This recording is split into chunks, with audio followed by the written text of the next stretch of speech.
My new book is titled "The Beast in Florida: A History of Anti-Black Violence." It's the history of lynching in Florida, going back to Reconstruction up to the beginning of the Civil Rights Movement in 1954. I went to most of the places in Florida where race riots have occurred, where blacks have been lynched in large numbers. Rosewood, Ocoee, Live Oak, Marianna, Homestead, Fort Lauderdale, all these places, Jacksonville, had major lynching events. And I wanted to understand not just what happened, to report in the book the facts, but what were the underlying social, economic, moral contexts, environmental as well, context in which these things happen. I mean, and then what changed it? Why did lynching stop when they did?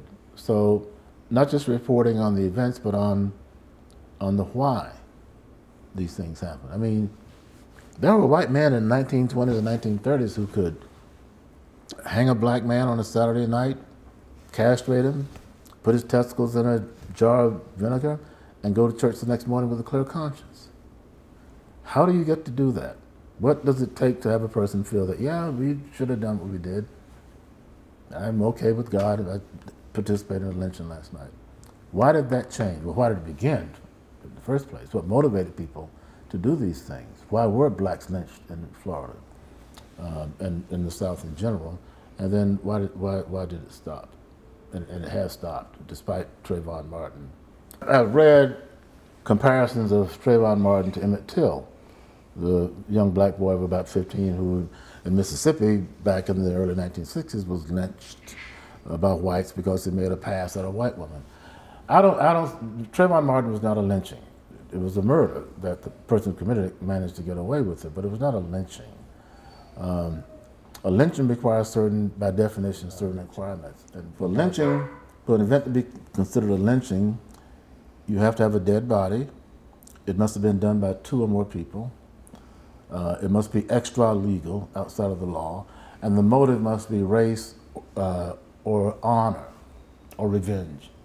So if the event doesn't meet those criteria, agreed upon back in the 1930s or 40s as to what constitutes a lynching, then the Martin killing